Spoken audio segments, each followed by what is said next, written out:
But I can't tell you how exciting it would be if over the next 3 to 4 to 5 years, the length of time that it took for state legislatures to adopt a balanced budget amendment to our Constitution. Well, how exciting would it be to have that debate going on in states all across this land? To say have the debate going on whether or not the states believe that the federal government ought to balance its books. Can you believe the number of Republican officials we would elect to state legislatures? To Congress, the number of Republican governors that would be elected, the number of Republican senators that would be elected, if that's the discussion point going on in the states over the next 3 or 4 years. So the byproducts of it are wonderful. And then once it's enacted, then we may actually see us get to the point where we're actually turning that line down and decreasing our debt, balancing our budget, and paying off our debt. So what is that going to take? Well, it's going to take a number of things. A couple folks have mentioned the engagement. You got to get involved. You all are involved like nobody else, and I appreciate that and encourage you to do more. 2012 is going to be the most important election of our lifetime. 2012 will be the most important election of our lifetime, regardless of what happens in the House and the Senate, and I think we've got great opportunities there. But if this fellow is not a one-term president, then I fear for the future of our country. Because of...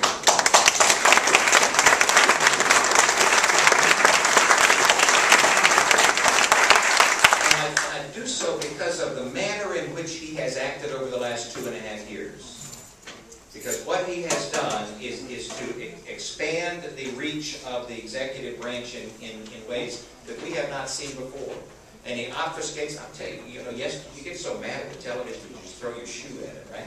That yesterday, when he talked about those nasty Republicans not raising the debt ceiling as being the impetus for why the job creation isn't occurring out there, what a bunch of nonsense! What a bunch of nonsense. We're at 9.2% unemployment, 1.6 to 1.8% growth in GDP. You need about 3+% at least growth in GDP in order to just keep things going.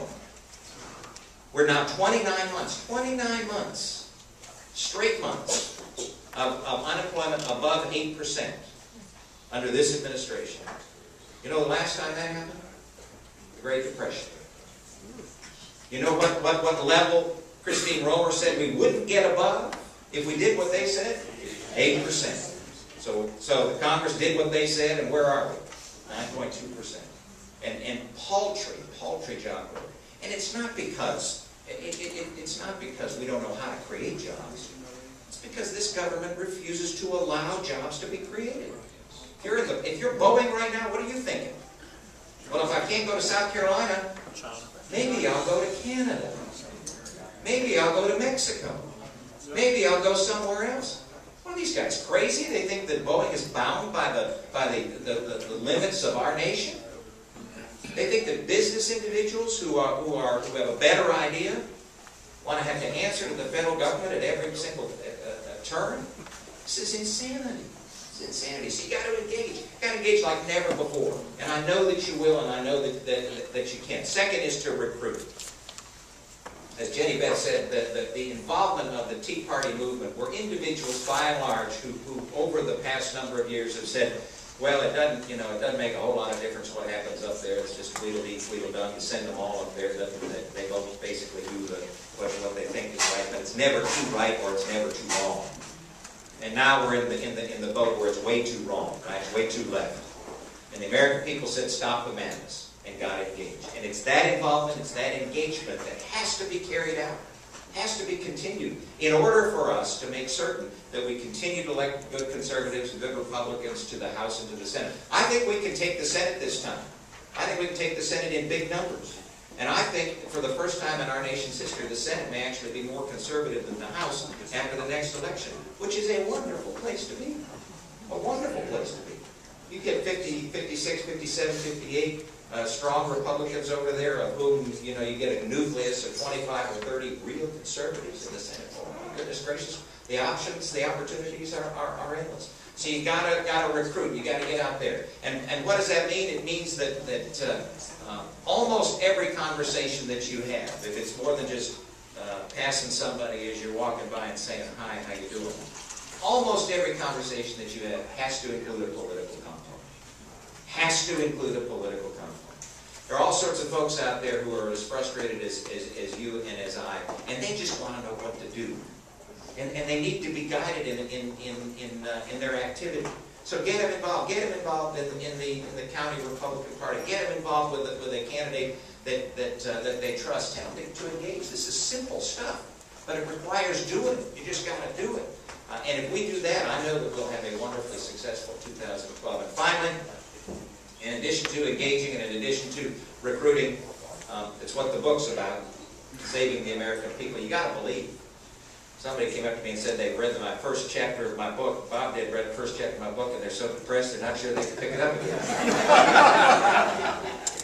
I've told folks that some of you need to read the hope, which is the end chapter, the hopeful chapter first. Then go back to the beginning and then march through it, so you'll see that there is actually light at the end of the tunnel. You got to believe. You got to believe. I've had more conversations than I care to admit with folks who, over the past couple of months, who have said, I'm not sure. I don't know if America's up to this. I don't know if we can do it anymore. Well, I'm here to tell you that is absolutely the wrong attitude. If you believe that, just like if you believe that on the tennis court or the football field or anywhere else in life, if you believe you're not going to get that job, you won't get that job. Amen. If you believe we're not going to solve these challenges, we will not solve these challenges.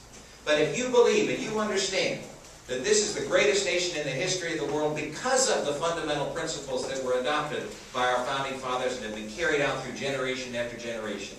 If you believe that that it is important to pass that kind of country off to your kids and to your grandkids so that they can be big citizens and have small government, so that they can realize their American dream, then you've got to engage in a positive way and say, come along.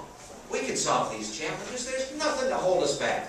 If we just do it arm in arm, hand in hand, side by side, and make certain that at every single turn we look to principle and we look to those foundational principles that have made us the greatest nation in the history of the world. If we do those things, engage, recruit, and believe, I promise you, 2012 will be a wonderful election, and your kids and your grandkids will be able to realize their dreams as you and I have done. Thank you ever so much. God bless you.